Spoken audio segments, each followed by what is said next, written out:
Hey, it's Tom from Audio Odile, and today I want to talk to you about one book that has helped me more than any other book in terms of music production and just sound theory in general.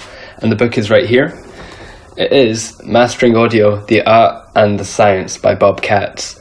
Now this book is possibly the Bible to understanding sound, how to mix your tracks, how to master your tracks, and just understanding how audio works in a computer. Now I actually have an older edition, and there are much more updated versions of this book because audio is one of those things where, because it's all to do with computers nowadays, it travels really fast through the technological world.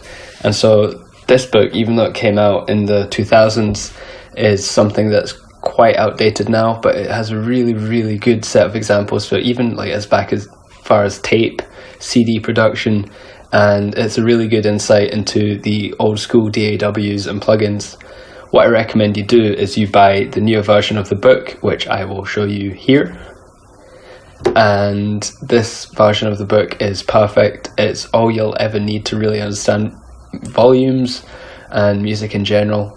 One of the big things I learned from this book was the different audio scales. So decibel units, there's all the full scale, and you've got even just understanding like RMS volumes and the K scale, and everything you need to know about mastering audio for stuff like modern music production for CDs, going back in time for tape.